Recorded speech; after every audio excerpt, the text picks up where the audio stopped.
Okay, doing some tech check first before we start, and let's allow people to settle in. Welcome. This is part two of our career talks, and we're still continuing our journey about knowing what to do if you have a manager or a company that keeps on dumping you work that seems to be unfair, unrealistic, out of your scope, and also you need to speak up. Okay. So I'm starting to see some folks now settling in. We're live in various platforms, by the way. I was able to fix my TikTok, which is why I am streaming on TikTok right now. And then we also have, of course, majority of our participants are coming from Facebook. And then we also have some folks on LinkedIn. We're also live. We're also live on YouTube at the same time. I'm gonna again sizzle down for a minute or two. Let's wait for the participants to come in. In the meantime, I would love to hear which city, province, or country are you coming from? Okay. Type anything, I'll call it out. Right? By the way, let me see the comment sections now. Give me an exclamation mark as well if you're hearing me loud and clear. Just want to check on that.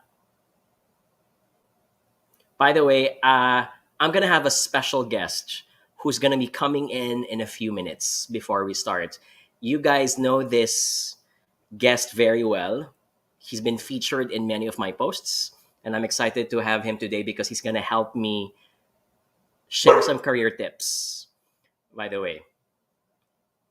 Okay, so I'm looking at the chat box. There you go. People are finally coming in. So we have folks from Rizal, says Kenneth. Michi is from Malolos. Cedric from TikTok is from Binyan City and Laguna. Darius says, you inspire me a lot. Thank you. That's our ultimate, one of the things that make us happy, being able to motivate folks as well. Cebu represent from Patricia on TikTok. A LinkedIn user says, hello from Singapore. Suzanne is from Quezon City. Basari is from Malaysia. Thank you for joining our session this afternoon. By the way, it's Friday afternoon. I'm sure many of you have plans on a Friday night, but the fact that you're here because you decide to learn, you decided to share your thoughts with us about your career, is a blessing. So thank you for being with us. Efficient from LinkedIn is also from Cavite. Thank you for joining us. Jan is from Cebu. Michelle is from Dubai. Tony is from Imos, Cavite.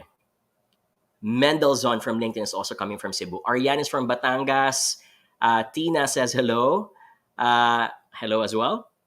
Antique is where Darius from TikTok is coming from. Thank you for joining our session. Eduardo is from Ilocos Norte. By the way, since we're still doing some attendance check, may I request which industry or company are you coming from? You don't need to write exactly your company's name, but I would love to know which industry. Are you from sales? Are you from marketing? Are you from the manufacturing industry? Are you from the finance industry? Are you from the tech industry? Just so we get to know where our viewers are coming from before we share and start our questions. So Alvin says, from construction industry. That's cool. How about the rest? Let me start reading also from Facebook here. Marco, by the way, is from Taguig. And Nubong is coming from Lagos in Nigeria. Thank you for joining our session this afternoon. Anne is from Bikutan in Parañaque. Maria is from the BPO industry. Tony is from the brokerage industry. RV is working from IT help desk. Lorena is from HR from TikTok. Thank you. Vindes is from home healthcare company. You know, I came from pharmaceutical industry for 4 years. Spent a lot of time learning, getting to know a lot of doctors and a lot of sales folks. Really one of the best times of my career. Tamayo is from the education industry from Saudi Arabia. And Nubong is from HR consulting. Derwin is from Cambodia and is working from the aviation. I spent 4 years of my career from the aviation industry. I worked in the marketing and commercial teams of AirAsia. Also learned so much from that industry. It's a totally different animal. So many regulations, and it's a very hyper-paced. A lot of things are happening on a per-hour basis. Debbie's from the BPO. Mendelssohn's from the supply chain. Okay. From TikTok as well, Lester is from the agri sector. And then let me just read. Ivy says, I used to work in finance for a multinational company doing consulting for a US accounting firm. Okay. I think we're settling down so good now. Suzanne is from insurance industry. Insurance industry is one of my favorite industries. Insurance, real estate, pharma. I think those three are my top, and BPO. Only because we got to meet so many of these folks from these industries for the past 5 years. Majority of my clients come from these four industries. Okay. Lead says, I am a construction supplier more than 10 years now as BPO. BPO industry as well for Sandra. Lara says, I come from the pharmaceutical industry for 18 years, working with engineering and construction firm as the sales engineer. Juvie is coming from United States and is working in the e-commerce. Okay, so thank you. Please start calling out your friends and colleagues if you're watching as a group. We'd like to start our session now. So I'm going to invite our participants. Start typing your questions. In a few seconds, we'll be reading them. Many of you also have shared your questions in advance. So thank you for that. We will also read them and we'll try to merge them with other questions if you have the similar questions from others. Okay? And so while you guys are typing your questions, I would love to introduce now. By the way, I will keep on moving left and right because I'm looking at different cameras. I have my LinkedIn, Facebook here. I have my TikTok video also here. So I would love to introduce to you now my special guest this afternoon who's going to help us with your career tips. So I'm going to call my one and only, my dog. People were thinking it's a person. It's my dog, 𝗪𝗪𝗂. 𝗪𝗪𝗂, come here. Not sure if he's here. Okay, come here. Let's go. Come. Okay. So maybe many of you have seen him. So he's going to be with me while I share my career tips for this session. Come on. Come closer.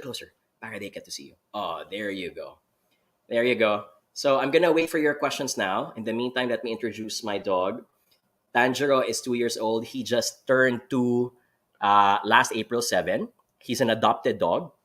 He is a mix of, he's 100% German, but he's a mix of 2 German breeds. So his mom is a German Shepherd, and that's why if you look at his color, he looks like a German Shepherd, but he's very short. That's because his father is a Dachshund.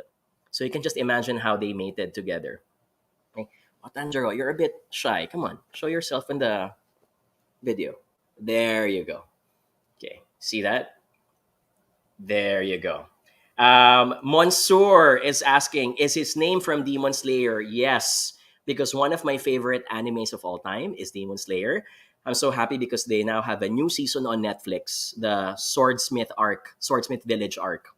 So yes, and 𝗪𝗪𝗂 is the name because I'm a big fan of characters in anime wherein they talk about integrity, leadership, and those are the qualities that I want 𝗪𝗪𝗂 to have. Okay. Let me take out the banner here just so you get to have a good, there you go. You get to have a good view of 𝗪𝗪𝗂 here. Okay, 𝗪𝗪𝗂, say hi. Say hi to our viewers. Are you now ready to read one of our questions? He's very shy, by the way, in front of the camera. I don't know why, but he's not like this. He's gonna be he's a very naughty dog, full of action. Okay, so let's read your questions now. I'm gonna read the first question from Isabella. Okay, so Isabella here, 𝗪𝗪𝗂, sorry, you're gonna be covered, huh? Isabella here is asking, how can you tell your manager that you don't want to resign, but you see yourself in another role in the company?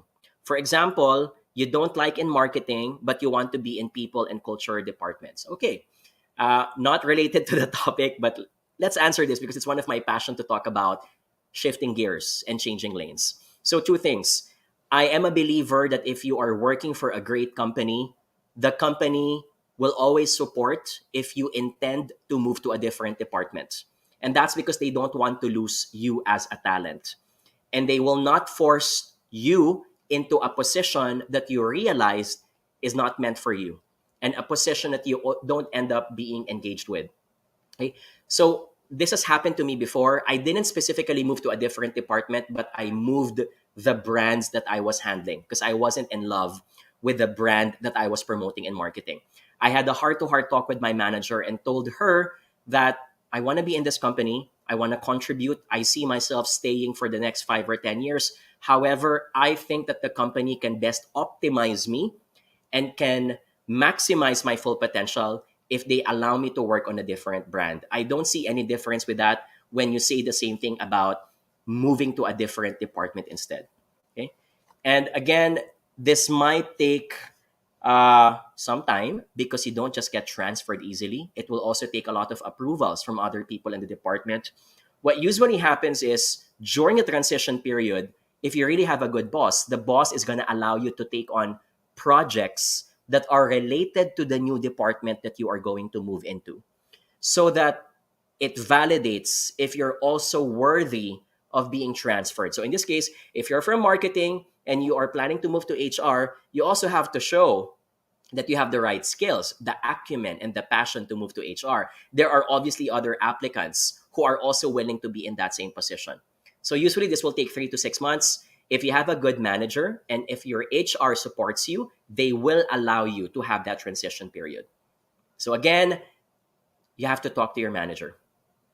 The formula is, first part, talk about how you're grateful about the opportunities you had for the past X years. And then the next part is to talk about how you think that that opportunity can be further maximized if you're allowed to move to a different department. Now, there's going to be another possibility, which is they will just simply not allow you because they believe that you are fit for this position. If that is the case, then I think it's time for you to reconsider if you're willing to be stuck in the same position that the company is forcing you to be in, or is this a signal to look for a different organization where you may be accepted to the position that you're looking for. Okay? I hope I was able to answer your question, Isabella. Can I get an exclamation mark from our participants if that was all good and clear? I hope you're also able to learn something from that. Okay, let me look at the next question now. Minu. Okay, I remember Minu, I think, was in our last session also.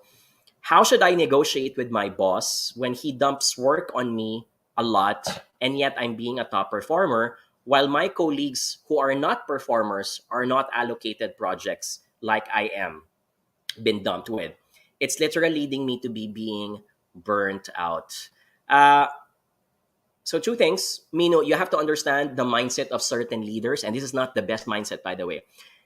Just like any parent, and I think parents are guilty of this, sometimes when you're a group of siblings, the parents will give attention more to the sibling, to the son or daughter who's not doing well. And the parent will let go of the other son or daughter who's doing so well. So the attention is not enough. The attention usually is not the best. And that's because they think that they can do things on their own.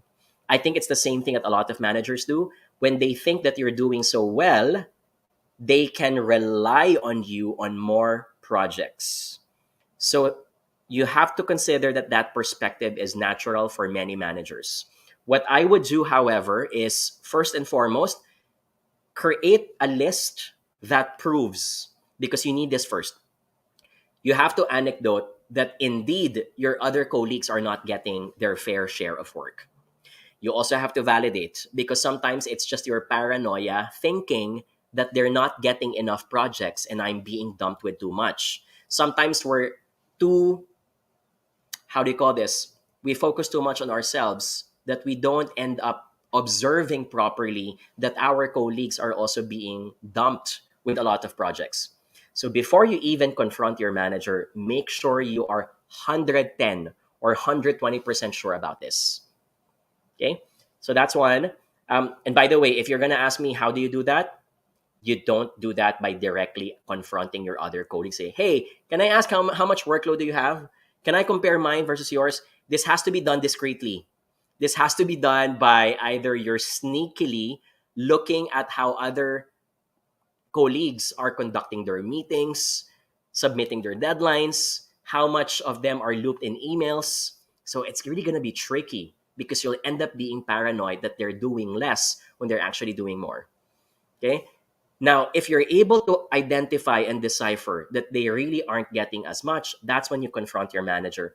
And that's where I would recommend share those anecdotes. Do an objective comparison and say, I am currently handling project X, Y, and Z. I've noticed and I've observed that Johnny only has projects X and Y.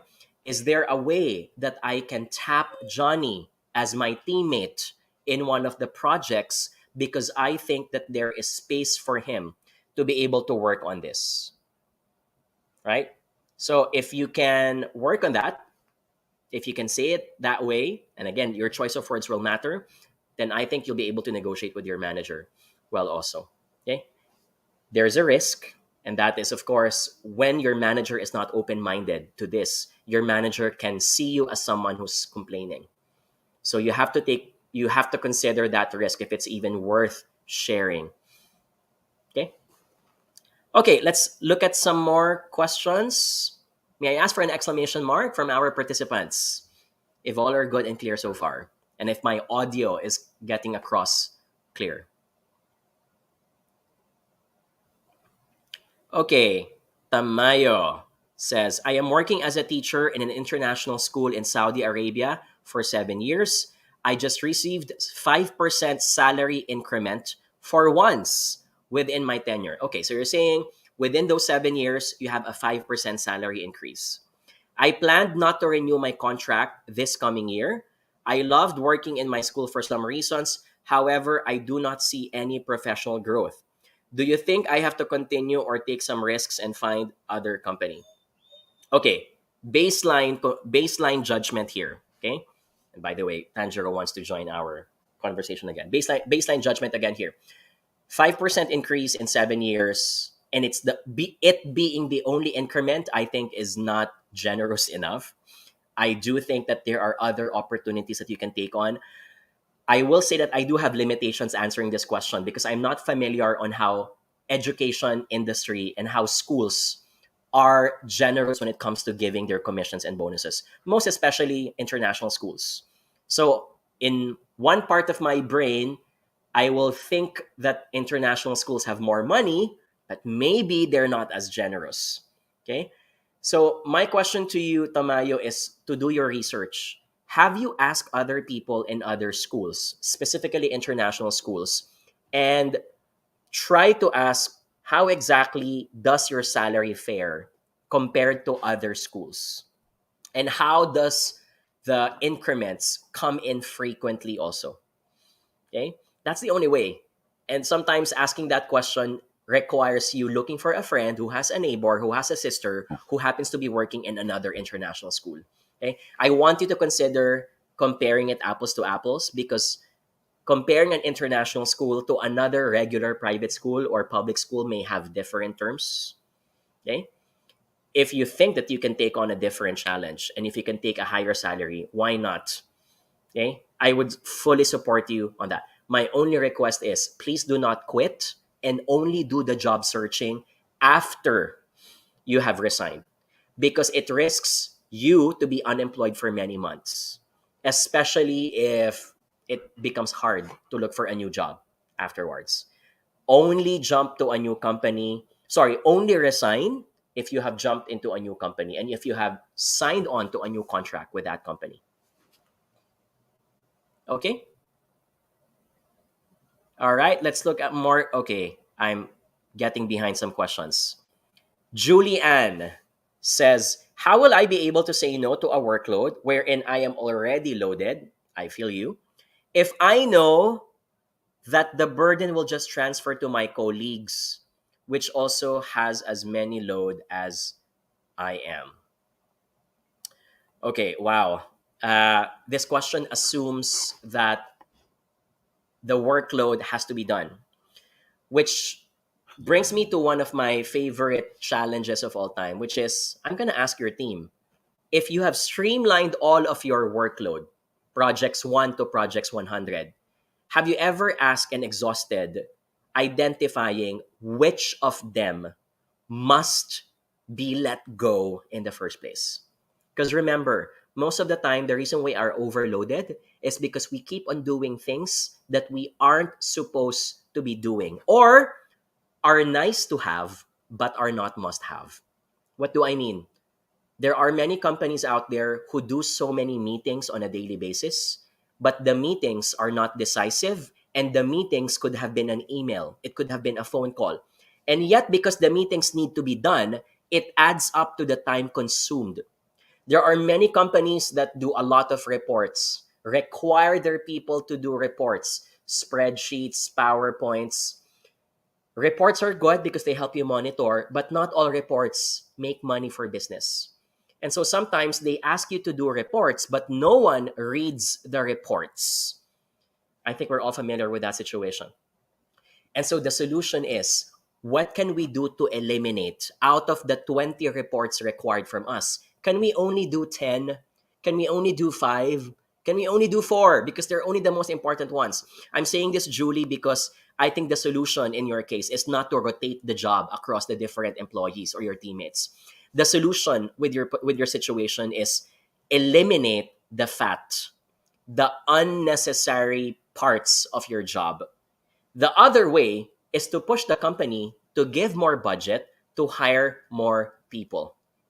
The third way, which might be questionable from your own end, is the reason why you guys have a lot of workload is because the competency does not match up to the jobs. So, for example, you think you have lots of things to do, but in reality, you just happen to be slow. You just happen to be not a novice in this project. You're not yet a master of the craft. So a project will take you 60 days to do it, but someone who's an expert will take only 20 days. So you see how that perspective changes. So consider those three things. Number one, look at the competency. Are you really overloaded, or are you just incompetent? Or if I may use softer words, do you need more upskilling to be faster in your job? Right? That's one. Number two, is there a way for the company to be more generous and to be more understanding that they have to spend more money to hire more people? And that number three, is there something that we can eliminate from our list of projects, identifying what are nice to have versus the must have? And from the nice to have list, can we take it out? Because the world will move on even if we don't do them. Okay? I was able to answer your question. Can I get another exclamation mark from our participants? And by the way, if you are enjoying and learning something from our session so far, we will appreciate if you can also give us a like or a heart from the chat box. That will help us improve our algorithm, and so that this post can also reach more people later on. This live, by the way, does not get deleted. It's stored in our archives, so you can watch it over and over again later on if you want to get back to some of the points we've raised. Okay. Nisa has a comment here, and she says, additional workload may not always be a bad thing. I agree. It could mean that you're capable and a trusted part of the team. But how do you know when it's no longer healthy and value adding? So let me capture the first sentence. And it says here, additional workload may not always be a bad thing. I so agree with this. Tanjiro's trying to get some attention now. I so agree with this. There are times wherein your manager gives you work because they know that after you have proven that you can get the job done, you're worthy of getting promoted in the future. You're worthy of becoming a team leader in the future. So these are called stretch assignments. However, there are times wherein you can no longer consider it as a stretch assignment. Sometimes the company is just being abusive and creative in labeling it as such. So I will use 3 criteria to identify when something is already unfair. So number 1, if it comes at the expense of trimming down the headcount to the point that they're squeezing you to do the job of 2 or 3 or 5 people who have resigned and have neglected to replace those headcounts, I think the company is already taking advantage of you. Because originally, this project was designed to have 3 or 4 or 5 people. And because they think that you can wing it on your own, they refuse to hire. It's okay to do that for a few months because you are relieving the job. I think it's unfair if it becomes a permanent arrangement. right?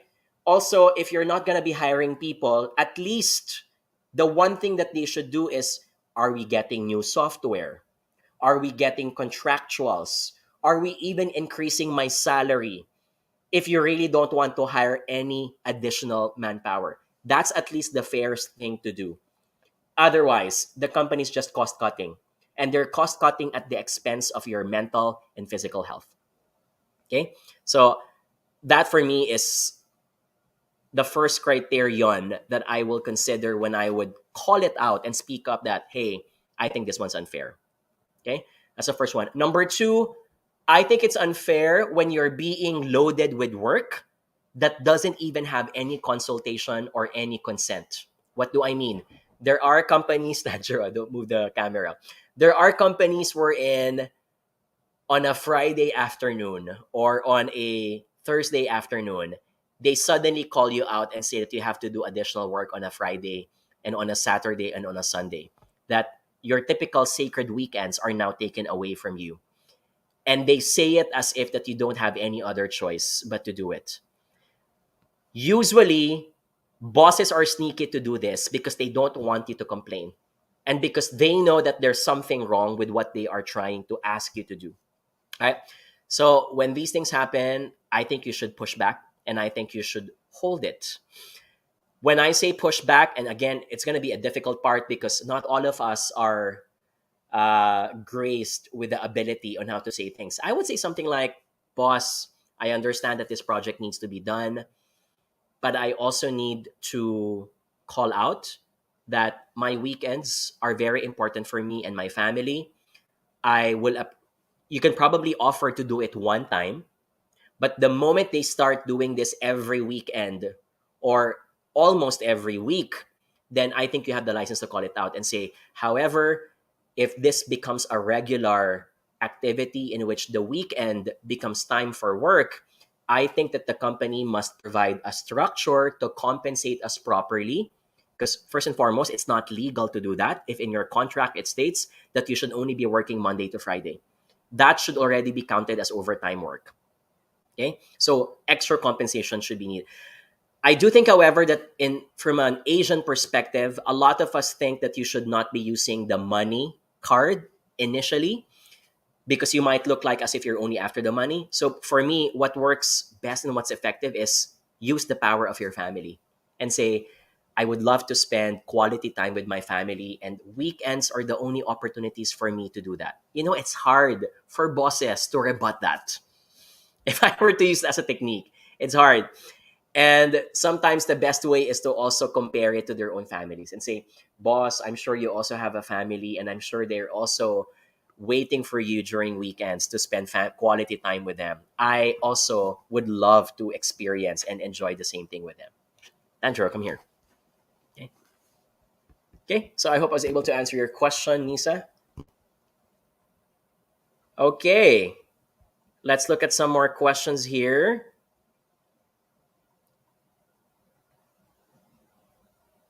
Trying to look for more. Okay, Isabella has another question here. Is there a polite way to manage or collaborate with a coworker who dumps his or her work to you, tapos they take credit for your work? Okay, so here's my favorite spill. If I'm in the middle of a meeting and someone grabs my idea and pretends that it's their idea, I would say something like, "Ooh, Miguel, thank you for spotlighting my idea. You know, when I thought of that, what I actually was thinking of was A, B, and C." And the reason why it's important to call that out immediately is because you want the person to know that you're not letting this slip away. Also, when I say it in that manner, I'm saying it casually. I am not saying it defensively, because when you have an audience in front of other people in a meeting, you don't want to look like you're the immature one. So say it with firmness, but say it also casually. It's also important to say that with an audience. Why? It's hard for a person to keep on claiming something that they didn't really possess in front of a bigger audience where there are a lot of witnesses. So it holds them back further. And that's very important for you. Okay? So that's the first one. Now, if you also have a colleague who keeps on dumping their work with you, my favorite technique is to involve my manager discreetly in the conversation. So I would say something like, for example, my teammate is Johnny, and Johnny asks me to do a certain set of PowerPoint slides. These are 5 slides that will take me 30 minutes or 1 hour. So I would say something like, okay, have you aligned this with our manager? Have you aligned this with Tina? Tina, for example, is the name of our boss. Have you aligned this with Tina? I just want her to know that I'm adding additional workload on top of what I'm doing so that if ever I get late with some of my projects, she knows that it's because of the PowerPoint slides that you were asking me to do. Right? So that's one way. This is very important because you're sending an implicit message to this person that if you're going to do this to me, I want our manager to know what exactly you're doing. And I'm not stupid. What you're doing is that you're dumping additional work. Okay? So that's one. Another tactic is just to be nonchalant about it and say, I wish I can help you, but unfortunately, I also got other things to accomplish. If I'm able to finish this earlier, I'll get back to you and I'll see if I can do any help. So it's a very firm way of saying no, but at the same time, you're being polite and you're offering extra help. From a theatrical perspective, when you say, when I'm done earlier, let me get back to you, it's a way of saying that I'm not rejecting you, but it's also an implicit way of saying that, I got other things to do.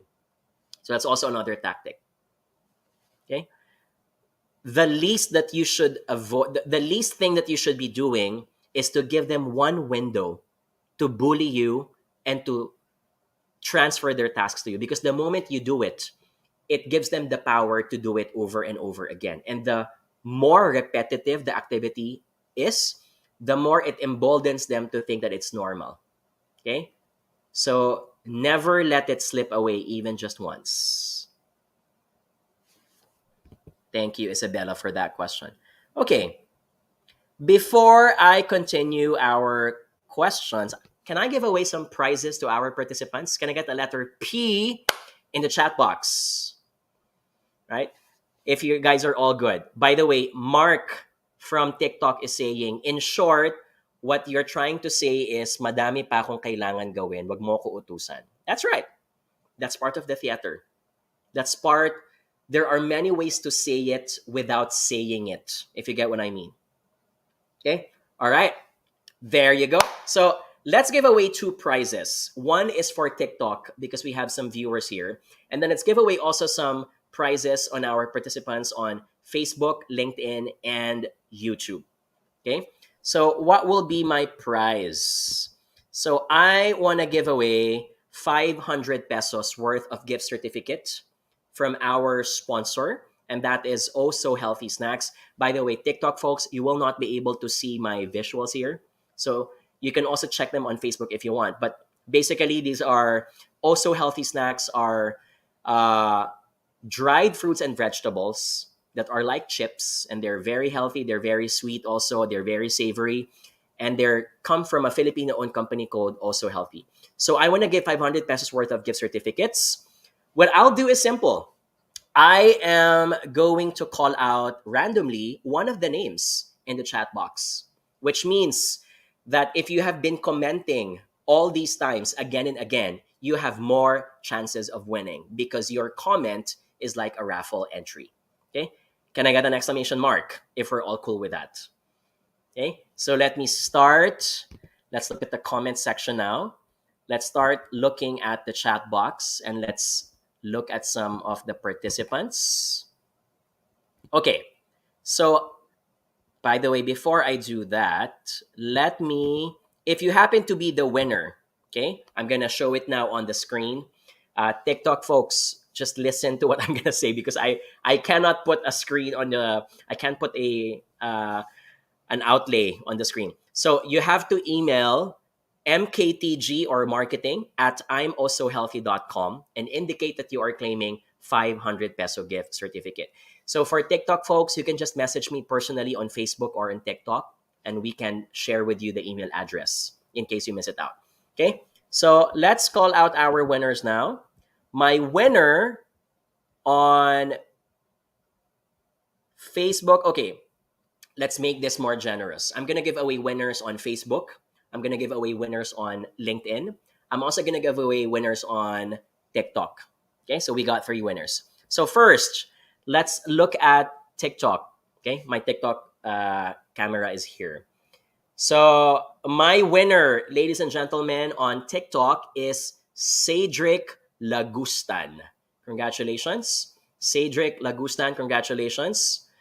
And then my winners on Facebook is, okay, the name is Grace Vivian from Facebook. Grace Vivian from Facebook. Congratulations. My winner on LinkedIn, on the other hand, is, let's look at, there are a lot of LinkedIn users that don't have names, by the way. My winner is Sheila Robles. Congratulations for our winner also on LinkedIn. So congratulations to all our winners. TikTok user 𝗬𝗔𝗥, please send me a private message so I can give to you properly the email address, because you might miss out the letters. Okay? And then for our winners on Facebook and LinkedIn, please capture the one below. You see that on my screen? You have to email this and then indicate that you're claiming 500 peso gift certificate from Jonathan. Okay? Let's give an exclamation mark to our winners, please. Let's do that. Okay, very good. Thank you. Congratulations. By the way, we'll be giving one more round of winners later when we end the session after 30 minutes. So please stay tuned. Okay, and thank you again to our sponsors. That's also healthy for our healthy snacks. Okay, let's look at the comments now again. Come on, guys, bring in your questions again. We can take in 4 to 5 more questions before we end the session and go out on a Friday night. Okay. All right, let me just choose. Wow, we got lots of questions here.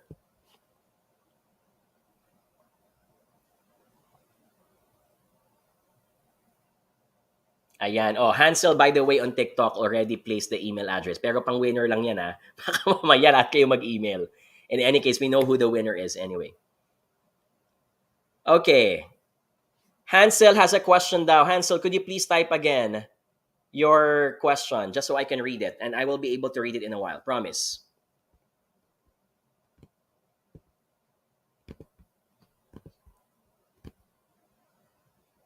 Ayan.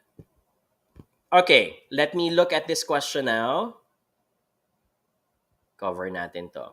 So this question, let me just display it also on screen.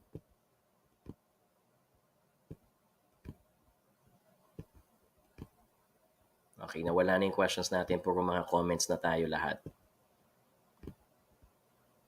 Okay. This one, I'm not sure why this isn't displaying, by the way. Okay ko lang yung topic natin na. Ayan, para di tayo mawala. From TikTok, this is from Jay. How do you deal with a toxic office mate who power trips at work? Jay will appreciate if you specify what are the instances of that power tripping, because that will determine what's the gravity of how this person power trips. Could you also please specify what's the position, what's your relationship with this person? Is the person more senior? Is the person new in the company? Is the person your former boss? Because that will determine the next steps of what you can do. I will say, however, that when someone does something to you offensively and that you know that their action is culpable to a violation in the code of conduct based on your HR handbook, you have all the rights to call it out. And again, my mantra in life is don't let it slip once. Because the more you let go of it and the more you forget and avoid it, the more it makes the person braver that they can get away with it again in the future. And it makes them think that it's totally fine to do it. I do think that in corporate settings, you have to be firm and you have to tell the person that I do not take these things lightly and that I think we all deserve respect whenever we treat each other in the organization. Okay, so I'm reading now the question of Hansel on TikTok. Hansel says, I'm an executive assistant of a CEO in the United States. How can I effectively list my daily task on Notion? I don't use Notion, unfortunately. It looks like he thinks that I'm doing repetitive tasks, but really I do dynamic tasks. I'm not familiar with a software. What I do, however, recommend anyone, regardless of what your position is, when you want to build a good relationship with your manager, try to request for a weekly one-on-one discussion about your workload. This usually happens either on a Monday morning or in a Friday afternoon, just so they are aware of what you have been doing for the past week, or what you have been doing, what you are about to do for the coming week. And this is more of reminding them that, hey, just in case you think that I'm only doing 2 things, I'm actually doing 20 things. And I will keep on saying this. Managers are also ordinary people. Leaders are human beings. They will make a lot of mistakes in their careers. And that includes the mistake of thinking that you're doing less than what you're actually accomplishing. They have lots of other things to do. They have lots of things in their calendar. They have families. They have friends. They have Netflix shows to watch. All of these things are clutters in their mind. So you cannot expect that all of them will have laser focus, visibility to what you're doing. So sometimes you have to be the one to reach out and tell them, here's my plate. And I want to align with you that these are the things that I want to accomplish. Okay? It's an FYI. It's not like I'm asking for help. I just want you to be aware that these are the things that I am working on today.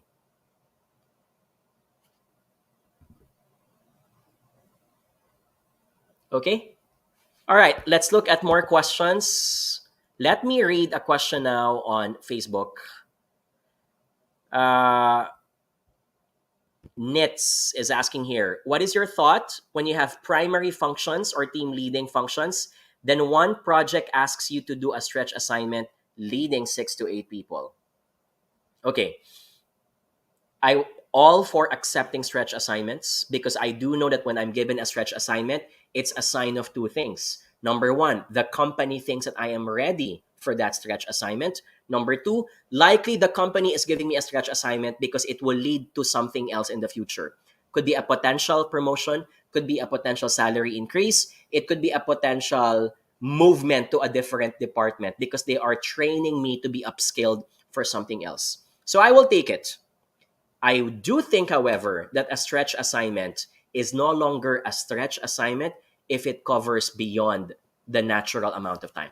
More than 6 months, more than 1 year is no longer a stretch assignment. It is a permanent imposition of a job. And that the company is creatively finding a way to put you into a position without properly compensating for it. So by the 6 months, by the 7 month, even by the 4th month, if you can, as early. 2 months, I think, is too early. 1 month, I think is too early. Maybe 4 to 6 months is a sweet spot. I will start talking to my manager and say, I appreciate that you have given me a stretch assignment. I am curious, however, until when is this stretch assignment going to be? And what do I look forward to after this stretch assignment? Your boss and your company, if you're working for a good one, should have definite answers for it. In fact, if you really have a good boss or a good company, they will say this to you in the first place before they even impose you to a stretch assignment. If they don't, usually there are hidden intentions. And if the company cannot answer this question properly, especially on the 6th month, I think that they have a hidden agenda. It's a red flag. It usually is a sign that they don't have the budget to compensate you properly for it. So it's just like one of those companies wherein they will promote you, but they will not compensate you. And they will creatively say it's more opportunities. That for me is BS. Okay? That for me is unfair. That for me is unselfish. And I think that's something that you should call out. It's in the first place, it's not even part of your contract anymore. I am not here to say that you need to do an inventory of almost everything that you do, because there will really be certain ambiguous tasks that are not part of your contract that I think you should do as part of your learning, as part of your ability to stretch. But if this is something that prolongs for more than 6 months or 4 months, you should speak up.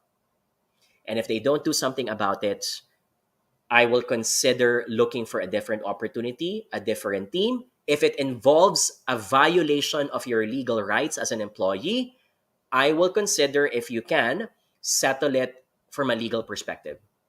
Obviously, it's hard to get a lawyer to do that. Most of the time, you don't get any more a lawyer because the cost of getting one at the expense of just calling out the company is not going to be worth it, right? I will say that unfortunately, most employees who end up in this position end up looking for other pastures instead.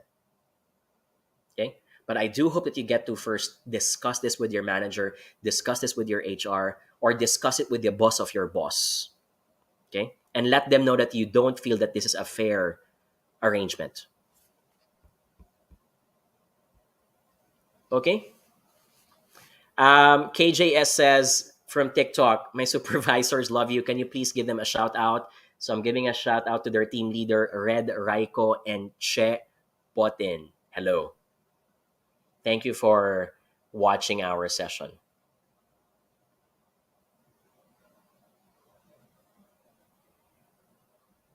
Okay, let's look at more questions here. Webster is watching from Davao City, by the way. Okay, this one's a long question. Juvie from LinkedIn says, am I being selfish for thinking of quitting?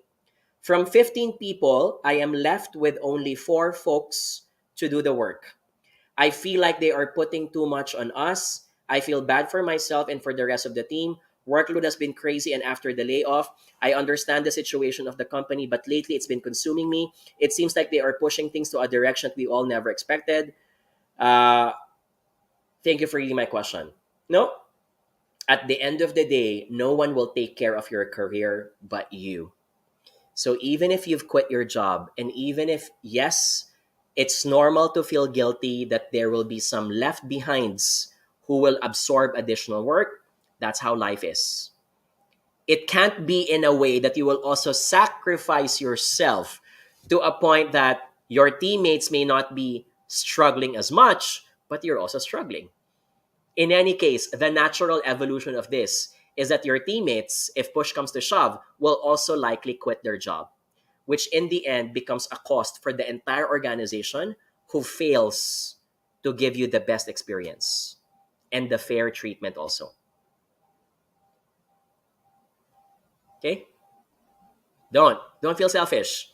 You know, I've quit my job 4 times because I had to move to different companies. And every time I quit my job, I would always cry. Okay, I didn't cry on my first job because I quit because of the boss. So um, the second job, yes, I did cry. The third job, not so much, but I was sad because I was leaving behind a lot of people. But that's life. People come and go. If you always take it with an emotional point of view, you will not be able to move on and progress. So you have 2 options. Let go of the momentary pain, but have the permanent uh, being stagnant in your career. Or move on, take on the temporary pain, and be excited for other opportunities. You will be meeting so many other people in your life. You'll be having more trips for work. You'll be experiencing perhaps an even better boss. Look forward to that. Capture that part of your future instead. Okay. All right. Okay. Let's answer this question from Isabella, because I do love your questions, Isabella. They're very insightful ones. Do you think every team needs a project manager or project management software to be more efficient? It depends on the project. If the project is just easy to accomplish, having a project manager might just complicate things. Meaning, if it's easy to be accomplished in 2 to 3 days, I don't think you need a Gantt chart for it. Just get it done. Doing a Gantt chart alone will just set you back for 2 to 3 hours. Okay? And monitoring all the time is just going to set you back. You don't need that. But if it's a complicated one that involves time, involves more people, and involves different objectives because departments are competing for resources, definitely, I think you need a project manager. If it involves a big amount of money, you do need a project manager for that.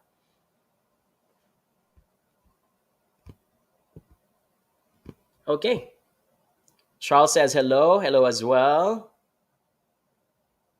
Okay. Let's look at some more We can take two more questions before we give away another prize for our participants.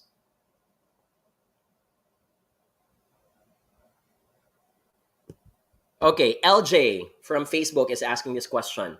How can you politely tell someone who is escalating about a work delay that you were able to meet the agreed deadline based on the timeline?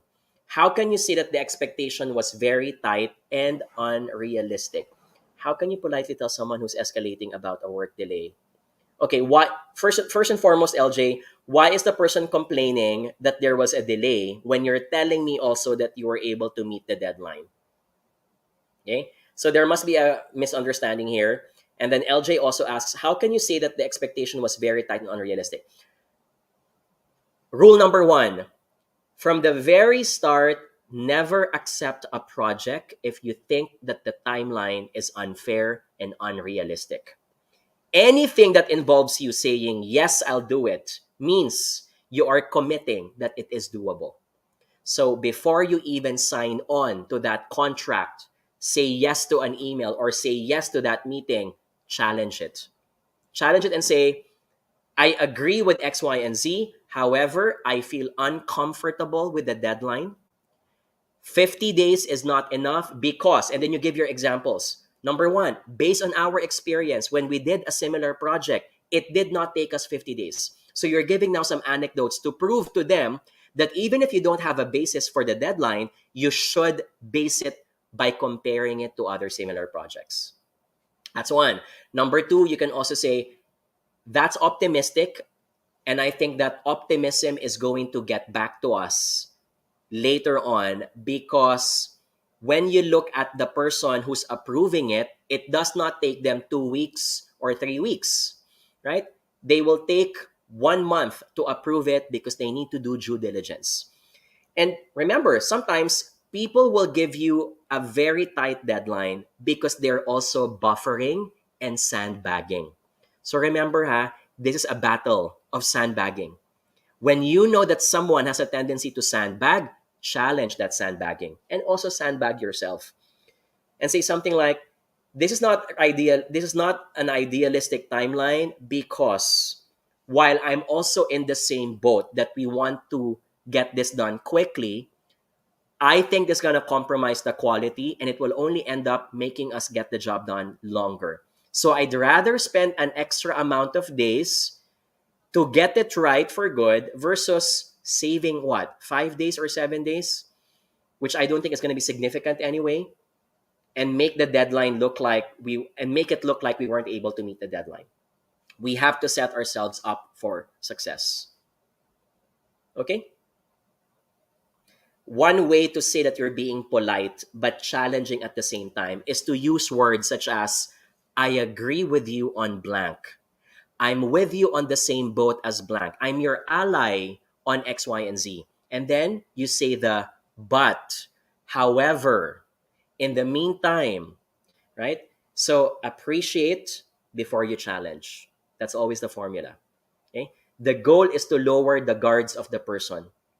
For them to know that you're not rebutting them, you are in the same team. However, it doesn't mean that we should not be challenging each other anymore. We should. Okay? Okay. LJ was saying, just to follow up, there really was no delay. They agreed the SLA was 2 days and task was done the following day. Okay. So if that's the case, what's the reason why they were challenging it? Is this an issue of miscommunication of their expectations? Okay. And this is where sometimes documentation is always important. If an agreement was done only via a phone call or via verbal meeting, always make sure it's written. Okay. Hi team, thank you for attending the meeting a while ago. As agreed, here are the items that we need to move forward with. Letter A, letter B, letter C. Please reply to acknowledge the agreements. Okay. I'm always a big fan of documentation because there will be people in your lives who will deny that they said it and who will change the tone and change the story because they have intentions or because they were incompetent. They were hiding their incompetency. Okay. Okay. Ooh, Shayla, or is it Sheila from TikTok says, what are your thoughts on the promotion that depends on the expansion of the business? Technically, promotion should not be based on how big or small the company is. It should be based on your competency. Meaning, if you're currently level one, but you've already proven that you're on level two or level three, promotion, if warranted and merited, and if it's based on merit, should be given. The problem is, please take note, is that promotions are 100% discretions of a company. Companies are not required by law or by ethics to promote you. They can actually keep you in the same position for as long as you are agreeing in the employment contract, unfortunately. So while I do think that it is morally unfair, at the end of the day, it's part of the agreement. So if you can only be promoted based on expansion of business, for me, it's a sign for you to rethink, is this the company that I want to spend my career with, knowing that no matter how good I will be, the options to progress are limited. And remember, these things usually happen when the company is smaller, the company is in a financial challenge, the company does not have the right rewards philosophy. Vis-a-vis a company that has more employees, more departments, more locations and branches, it's easier to move people around such that you don't need to expand the business for someone to get promoted. They can be simply be rotated to a different position, or you don't even need to move to a different department. Your title is just changed and that you're given more work. Okay? I hope I was able to answer your question. Can I get an exclamation mark from our participants, by the way, if you guys are learning something so far? I hope you guys are. Okay, let's cover two more questions, and after this, I'll be giving away our last set of prizes from Also Healthy.